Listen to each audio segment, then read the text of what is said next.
What's good, ladies and gentlemen? Welcome back to the channel. We're recording live from the mothership here with another episode of the Southampton career mode. This is episode 26 on them hoes. And like I did say in the last episode, we are into the Champions League next round, and our opponents are Paris Saint-Germain.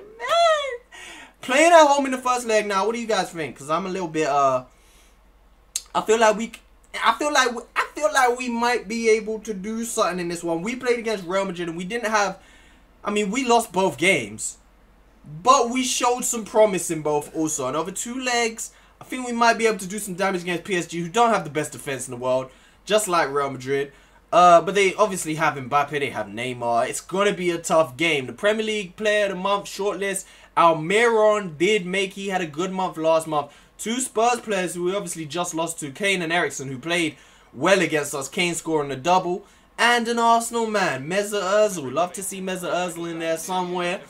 We're playing against Manchester United here in the first game of the episode. The transfer window is officially open now. On this game took place on the 1st of January, so the transfer window is opening as this match takes place. So there was no transfers to show at this point. They do have Kieran Trippier, which I didn't I can't remember if that happened previously, but it must have. Obviously, Rakitic, we know they signed before this point. Belotti led the line for them, so it's a strong Manchester United squad. We went out with what's again, we don't usually rotate the squad all too often. Like, we could usually play the same side and get away with it, players not being too tired. 12 minutes in, we did get a first chance of the game. We got off to a real good start as the keeper was forced to make a save, but Højbjerg, who was down there standing on the line, was able to turn it in. And look at like my guys out here celebrating in front of Man United fans. Like, that can't really get you hurt. Like that can't get you into some real trouble out here in these football streets. Real Man United fans, you don't really want to mess with them, especially if you antagonize them and they're down. You don't want to be in that situation. But Højbjerg gets himself a goal here at Old Trafford, and Højbjerg, I'm surprised he wasn't in the shortlist for the Player of the Month. But hopefully we can have him have a good month for football and get him into the next one. He was absolutely clatter right here as he went past Rakitic. And Rakitic not known for his defensive work, and that's exactly why he gets himself a booking put into the referees list. But look at that, my guy landed on his head. I had to put it in there just because of how my guy got wrapped. Like, landed dead on his head. Could have been goddamn injured with a broken neck, out for a month. Lucas Vazquez put on a plate for him and just lifted a little bit too high as it comes off the crossbar. Lucas Vazquez, also surprised he wasn't into the Player of the Month shortlist because he had a brilliant month also. Not until the 79th minute before there was another chance though, as Lukaku forced a save out of Alphonse Areola, who's also another player who's on some pretty good form, making some good saves. That one pretty much shot straight at him. Lukaku should be doing better. 85 minutes in, Manchester United still pushing to try and get himself back into the game. It comes into the box and is headed down to Lukaku, who again, damn near carbon copy of that last effort that he just took. Near post, kind of a tame effort with his right foot, not really forcing a real good save out of Alphonse Areola. It's a decent save from the keeper, doing what he needs to do, pushing out wide for a corner. And Manchester United are going to take that corner. Alexis just trying way too much, and he has it stolen from him from Lucas Vazquez, former Real Madrid player, taking it from a former Barcelona player, obviously. And we hit Manchester United on a counter-attack. Nathan Redmond coming forward, all kinds of options as we spill forward. Vazquez slides it into Bertrand Traore, whose effort is saved, and it falls to the defensive midfielder, Oriol Romeu. Came second place, I believe, in the award we had last year for the unsung hero of last season, which I was surprised by. I expected, if it was down to me, Oriol Romeu would have been the unsung hero of the season last year, but it was actually given to Mario Lemina, was given that award. But we did pick up a 2-0 win against Manchester United, who are not having the best season at all, sitting around mid-table in that one. And the UEFA Team of the Year forward shortlist, Dybala, I think, was in there. I saw Leroy Sané and Cristiano Ronaldo. And Diddy signed for Borussia Dortmund. Dortmund making some decent signings in this series right here. You see some rumors starting to circulate regarding Højbjerg, and I'm not surprised at all because he's having a brilliant season. When you're having a season that's as good as the season Højbjerg is having this year, I'm expecting some rumors to start going around, but I can confirm, like, I will be saying right here, putting an end to it all, Højbjerg will not be leaving. He will not be going anywhere. Our Danish midfielder. He is, right now at least, the heart and soul of our team. The heartbeat, the way where it begins and ends. We have an FA Cup fixture right here. Getting a first competitive start in the FA Cup for Danny van der Meer, who's partnered alongside with Valverde. Gabbiadini and Charlie Austin lead the line. Also, when Pardew comes in here, Valerie to the right. Angus Gunn gets himself another start. Chilwell also at left back. Very quickly showed the Berry lineup, because let's keep it real. Like, who really cares about Berry's lineup? Vasquez also started on the right hand side, going on a beautiful run, getting around his man right here. Still keeping the ball. Plays it to Austin. Gets it straight back from Austin. And Vasquez showing that there is a huge gap in talent between player of his quality. I said quality.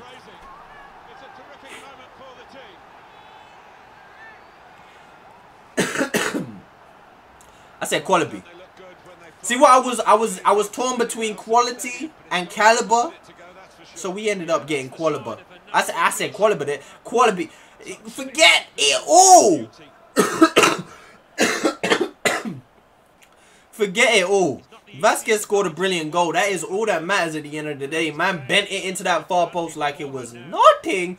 Getting his first FA Cup goal of the season. Obviously, it's the first FA Cup fixture of the season. Lucas Vasquez showing, if I'm on the pitch, I mean, Berry really ain't gonna stand much chance. But Berry did actually put up a good fight in this one, forcing a real good save out of Angus Gunn. Still showing that he could very well be our keeper for the future. He played a few games this season, obviously, when when Alphonse Areola was out injured. Angus Gunn stepped in and done a brilliant job. But obviously, Areola coming back took his place back. And like I said, he's been on some pretty good form. So Angus Gunn, again, is going to be back playing these cup games. Buffal is found by Lucas Vasquez again in bags of space. And he hits the crossbar on the half volley. We saw Buffal finish a chance just like that similarly. This time he didn't get it right. I mean, it goes to say, when he scored that last one, I did say it has to be timed absolutely perfectly. The finish has to be perfect, flawless, to score a goal like that on the half volley on your weaker foot. That time, it wasn't flawless. He had a little bit of a mistake on the hit. Came off the crossbar. Berry, however, we gave the ball right back to them. Just poor work from us. Giving the ball to them in a dangerous position. And they did draw a level. We should have taken the lead again, as Charlie Austin is in a sea of space right there. In an ocean. Bags of space. Open free header from about 5-6 yards out. Should be finding the back of the net. Didn't do that. We have to come forward again as Valverde is charging forward. He finds Manolo Gabbiadini on his right foot. Shot takes a deflection. And it's a real good save with the shot taking a deflection to be denying us. I said to be denying us. But we weren't denied this time, as it was the same connection again. Lucas Vasquez down that right hand side, putting it on a plate for Sofiane Buffal. And this one was nowhere near as difficult. Fired it into the roof of the net. Sofiane Buffal scores again. I think it's like his 4th goal of the season up to this point. Maybe 3rd. Maybe I exaggerated a little bit. But Gabbiadini finding Vasquez nicely. And Vasquez putting it across the box. Vasquez is just an assist machine. He's just a machine in terms of goal creation. Whether he's scoring it or creating it, he is just a machine. Obviously, our player of the season for last year. Also signing of the season. I realized that I really hadn't been through the awards for last season. We're going to start announcing them as we go through these episodes. The Sofiane Buffal hitting the crossbar again for the 2nd time in this game. Finishing really wasn't up to scratch, as Charlie Austin again has another chance on a plate for him. Really should be putting that one into the back of the net. I mean, it isn't in the box, but with the amount of space he has, a clear sight on goal on his right foot, he really should be finding the back. At least hitting the target. At least hitting the target. And Berry coming forward again, trying to make us pay for those missed chances. And they do exactly that as they pull us level again. It's Jan Valerie to be punished this time at that right back position. Not punished. To be at fault is what I meant to say. Jan Valerie, the cross comes right over his head, and he kind of, a mix of mistiming it and just misjudging the fly of the ball. As you're going to see perfectly from here, he's just underneath it, and they got their head onto it. And it doesn't really matter how talented you are. I mean, anyone can really jump and header a ball, high level with football or not. And they do exactly that and punish us. We come forward again, 93rd minute, the last chance of the game. And it sums it all up, doesn't it? Because that's on a plate for Valverde this time. and he absolutely skies it. Time finish, I'm pretty sure it was time to perfection and everything, but way over the bar. I don't know why. I don't know what it was, which stat it was that made that happen. You see, Vasquez was the man of the match in this game. While he was on the pitch, we were looking on fire. We were creating chances for fun. I did take him off while we were in the lead, and in the end, I guess it didn't pay off for us because we were pulled back. We're gonna have to have a replay with Bury. Ozil grabs the player of the month award for December, but like I said, we're gonna have a rematch with Bury, and I'm not sure what type of side we'll field. I mean, no matter what side we field against Bury, I'm expected to win. So we might rotate again and play another side similar to that with a mix of young players, a mix of experience, and we'll see how it goes. We'll see how players are looking. Another player, a first bit of business for this transfer window for us. Cedric is going to be leaving the team at the end of the season. It's a deal that I didn't really want to see happen. But I was in two minds as to whether or not we was going to assign him to another contract. He's got 1 year remaining, obviously. Well, he's got 6 months remaining at this point. And I wasn't sure if I wanted to give him a new contract. So, I mean, it kind of just happened without me. I mean, I ran out of time, basically. He decided to leave, and there's not really much we could do about that. But you do see we was in talks right there with the Malaga manager. Whether you guys, well, I ain't gonna tell you what's happening, whether we came to an agreement or not. But yeah, let that sit with you. We into our third and final match of the episode as we play against Chelsea right here. Chelsea having a better season than Manchester United. Out of the teams you would expect to be doing really well, Chelsea not doing great, but could be doing worse, I guess. I mean, teams like Liverpool are doing a lot worse. Chelsea, you look at the lineup they played. I mean, I don't know how some of these players are rated, like Ruben Loftus-Cheek at this point in the career mode, but you would expect them to be fielding maybe, oh, I forgot Kovacic ain't even going to be there no more, but surely they can have better players than that. I mean, but it is what it is. I mean, there's been a lot worse. Teams like to rotate a lot more, but early on in this game, Chelsea came forward. Jorginho put into the box. He was their player to watch. Put the ball into the box.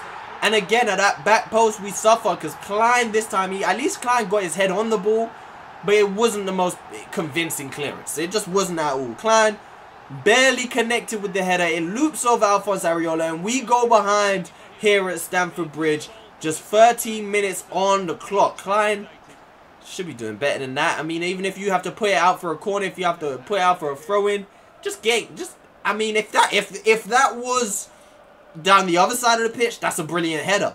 But it's not. It's down the wrong side, and you've scored an own goal. Now we have to come back from behind. 36 minutes in, we get a chance. Lucas Vasquez spins, drives forward, finds Højbjerg, who's got a run to his left, as you can see already. Jesse Rodriguez, who's had a brilliant season for us. But what's that? And I can confirm that went out for a goal kick. There was no deflection. Nothing like that, as the ball falls to Morata in a brilliant situation for him. And just didn't finish it. He really just straight at the keeper. And the ball finds its way to Højbjerg, who finds his Romeu, finds it back to Højbjerg again. Both times it came to Højbjerg, it was set up to go to someone else. Both times the arrow was above Bertrand Traore, and I had to manually switch to select Højbjerg. I don't know why, but Højbjerg got on the end of it and scored his second goal of the episode. Pierre-Emile Højbjerg continues his fine season for us. On fire. Just doing absolute bits. Højbjerg, right now, I'd have to give him player of the season. I'd have to. If the award came down to it right now, as Højbjerg scores his 6th goal of the Premier League campaign from central midfield, it's already looking brilliant. Halfway through the season in January, 6 goals. I'm more than happy with that. Into the second half now, Lucas Vasquez causing trouble. You know Lucas Vasquez loves scoring against Chelsea in this season. Just bags on bags. I think he scored in every game he's played against Chelsea so far this season. This time it's Chelsea coming forward again. The danger man Hazard trying to bend one. Almost inch perfect. And this time Willian's shot blocked by the defense. 83 minutes in now as we come forward again. Bertrand Traore slides it into Vasquez, who forces a save out of Kepa Arrizabalaga. Just way up into the air. Powered at him. You hit that hard and low into the corner. Maybe that finds the back of the net. But the resulting corner, we're going to put it into the box. Onto the head of Bertrand Traore, who loops it over the keeper. And we finally pull the goal back. Because I mean, we really... Did I... Wait, hold up. Did I do it again? Who scored Chelsea's second goal? I think I edited out another goal. Yo. Did I? I did it in the last video, and when I checked back, I was like, how did I manage to... Bro. Did I edit out their second goal? Yo, I mean, I'm not gonna check. Like, at this point, this is like, you get to see all of me.